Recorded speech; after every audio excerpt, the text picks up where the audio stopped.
By the early 1800s, American society had changed in a number of ways.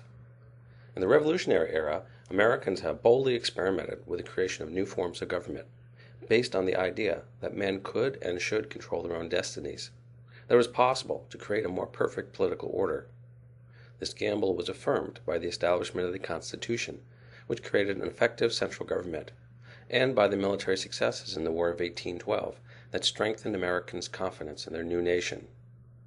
This age also witnessed a sharp upsurge in mass political participation, as the ability to vote became widespread, and party machines were created to mobilize the public. At the same time, the market revolution and the beginnings of industrialization were transforming the economy and creating new opportunities for ordinary Americans. This was a period of tremendous optimism, but also great anxiety. Americans firmly believed they could shape their own lives and create a more perfect union, and yet many were alarmed by the rapid changes they saw all about them. The entrepreneurial individualism of this era tended to erode older community values, leaving many people feeling alienated and isolated. The early 19th century also witnessed growing social tensions. The market revolution had created opportunities for great wealth and social mobility, but it also contributed to the growth of a class society. Many working people perceived a widening gulf between themselves and the country's economic elites. They feared that the promise of the revolution, of a truly egalitarian society, was being betrayed. In an economic and social order that was increasingly competitive and individualistic, it was quite possible to fail and fall to the wayside. While many succeeded, not everyone was getting ahead, and the gulf between the rich and the poor was growing. Old certainties, old beliefs, and old communities were being destroyed or altered, and in the midst of this flux, many Americans sought to create islands of stability and control. They sought to create new types of social and cultural communities to sustain them.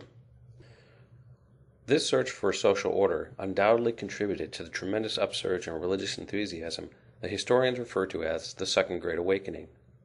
Throughout the country, people gathered at revival meetings that brought them a sense of community and order in an uncertain world. The connection between reform and the ideas of the religious revival were very clear.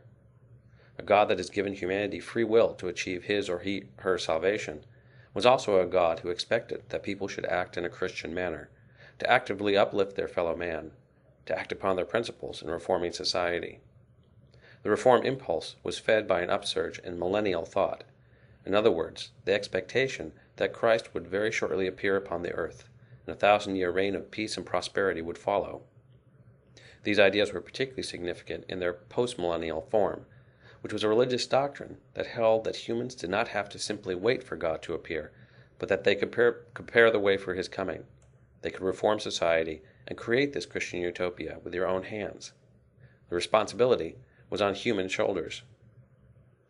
This religious impulse fused with a secular desire to achieve more control and establish order in an increasingly chaotic world. The key concept was one of perfectibility, the concept that both the individual and the society could be perfected. This impulse took a variety of forms. For some, the way to perfection lay in establishing new communities, entirely apart from the rest of society, whose example would inspire change. Others sought to change individuals and society as a whole more directly. Let's look first at the utopians and religious communitarians. Among the most radical of the religious communities was the Oneida movement, founded by John Humphrey Noyes. Noyes was a graduate of Dartmouth and a student at the Yale Divinity School, but he had been barred from ordination because of his heretical beliefs. These included the idea that the only gospel for the modern age was perfectionism, or the achievement of total perfection by Christians on earth. Noyes was heavily influenced by European socialists and came to believe that God's kingdom on earth could only be expressed by some form of socialism in which property was held in common, a reaction to the increasingly evident individualistic materialism of American society. Even more radically, Noyes became convinced that God did not sanction what he called exclusive marriages. In 1838, he began to gather a small group of converts to his perfectionist views, and in 1846, he openly instituted the practice of complex marriage, where every adult male was married to every adult female, and were to serve in common as parents to the community's children. In this scheme, the nuclear family was replaced by a highly communal arrangement. Another example of the communitarian impulse that grew out of the Second Great Awakening were the Shakers. The spiritual founder of the Shaker movement was a woman named Anne Lee, who had immigrated to the United States from Great Britain in 1774. Her followers characterized her as a co-equal figure to Christ. Following her teachings, the divine spirit was both male and female. Because of this, Shakers emphasized the perfect equality of men and women, a decidedly radical stance for the early 19th century. Their community sought to achieve spiritual perfection by the rejection of individual property and by absolute celibacy. In other words, the quest to separate the spiritual from the material.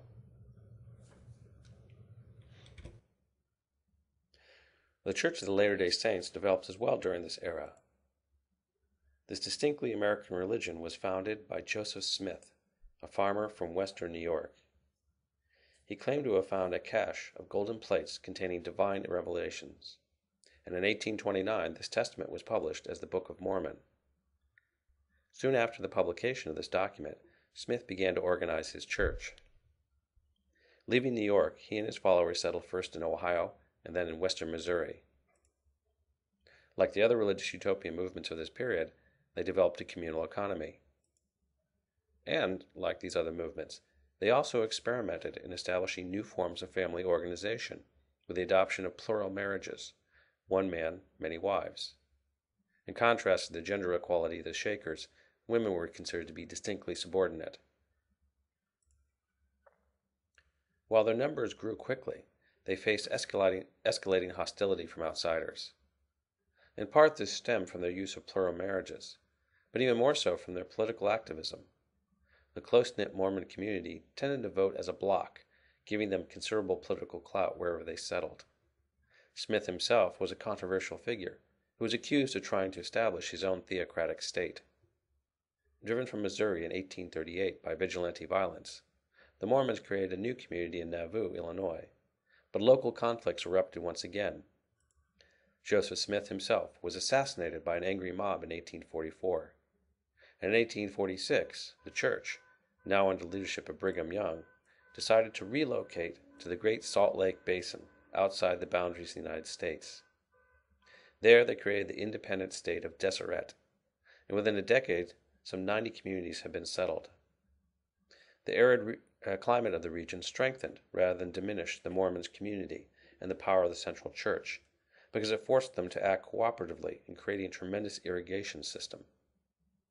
But, at the same time they were doing this, the United States had gone to war with Mexico, and in the 1848 treaty that ended the war, it had acquired the Utah Territory. For several years, the Mormons pretty much were left alone to manage their own affairs, with Brigham Young appointed as a territorial governor. But as American society edged in on them, the conflicts began to emerge again. Settlers and migrants found the Mormon way of life, with its quasi-communal economy and occasional polygamy, very strange. Ultimately, these tensions would lead to the removal of Brigham Young from the governorship in 1857 and a new eruption of anti-Mormon violence.